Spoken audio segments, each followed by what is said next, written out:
Thanks. I've been starting software companies since I was an undergrad in the late 90s. And like many technology entrepreneurs, I've constantly found myself at odds with the patent system. What I want to talk about today is why it is that the patent system isn't working for technology companies, and what that means for us all as the information age progresses. So patents emerged initially during the Renaissance as a way to incentivize inventors to continue to invent new things.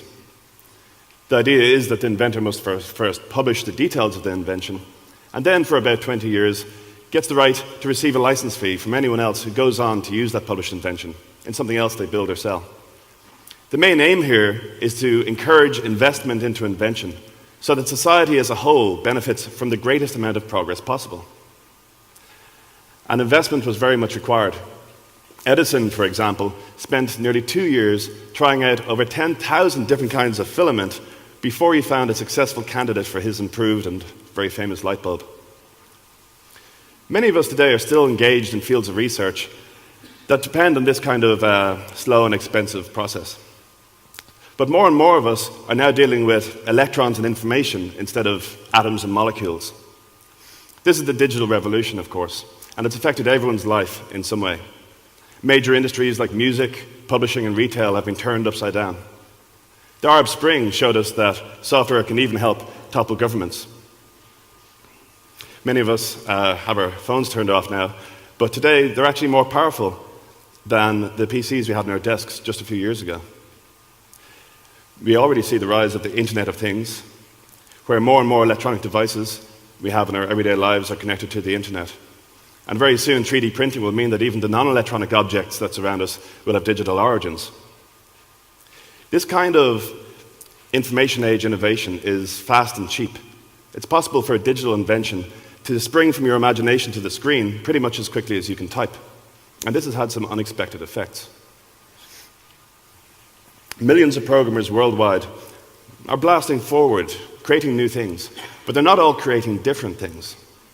The fact is that in the real world, some problems are simply more pressing than others, and this is where people focus their attention. With millions of programmers solving tens of millions of problems every year, there's very few pressing problems that don't have many minds working on them. So, although we started in an industrial era when inventions were normally unique, we've moved into an information age where duplication of inventions is the norm. So let's remember that the original purpose of the patent system was to publicize inventions for the greater benefit of society. In contrast, today, most companies being pursued by patent holders for license fees are taken by surprise because they've independently invented their inventions without ever looking at a patent.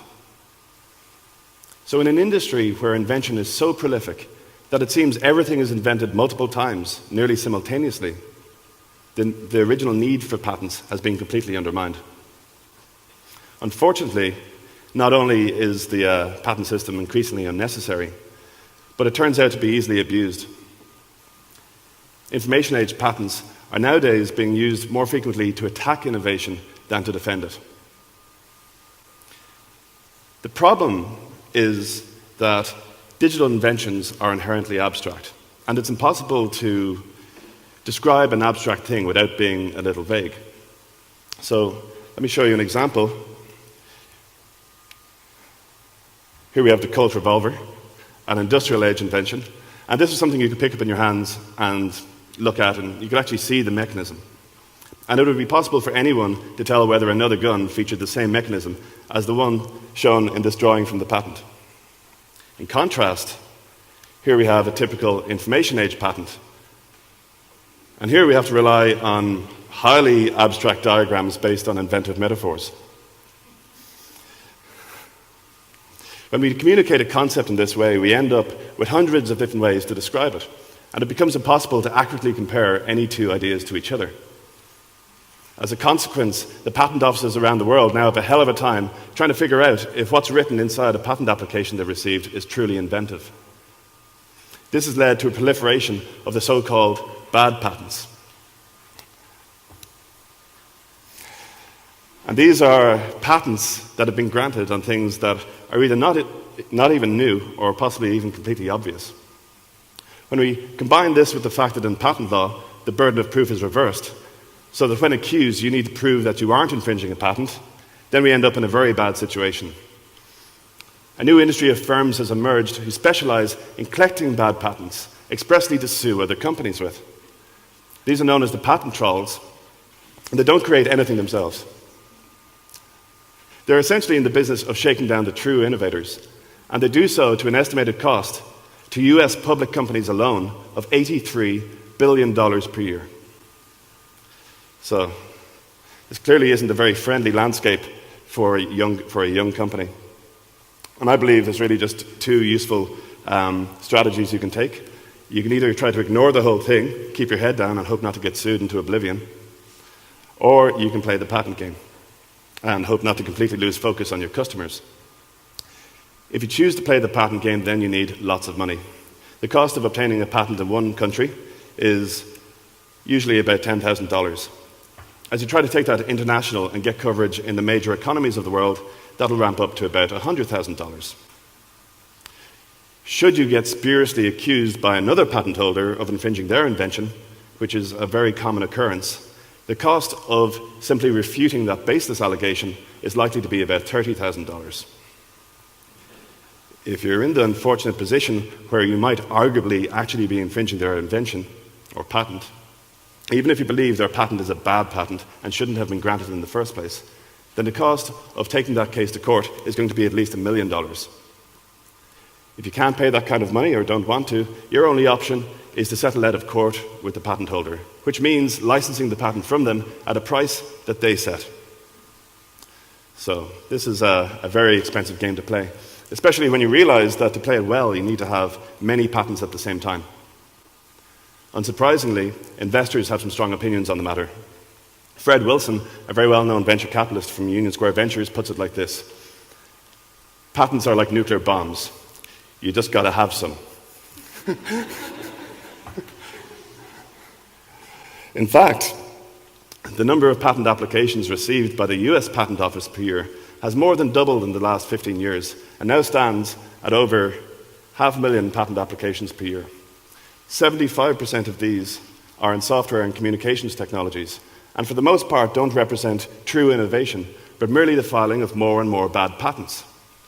This is a standard tactic now, used by most software companies and all the major software giants. Their aim is to build a vast portfolio of patents, covering as broad a set of widely used technologies as possible.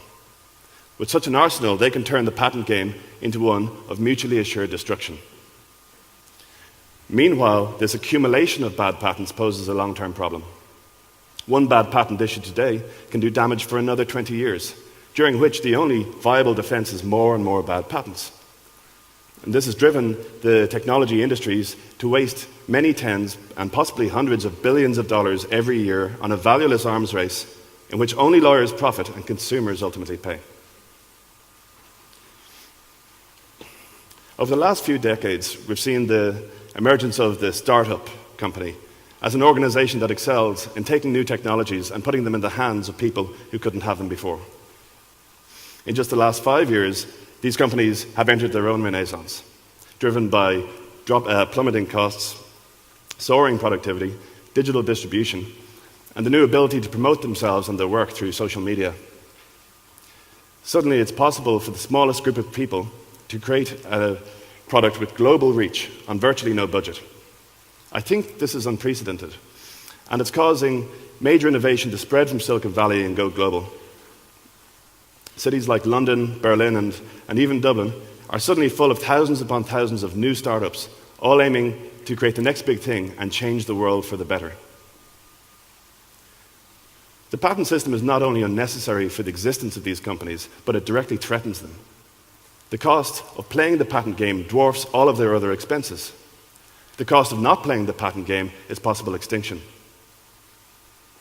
If we want to avoid losing the opportunity that the information age offers us all for the future, then, as US Judge Richard Posner, who presided over the recent Apple Motorola case, put it, the patent system is in need of major reform.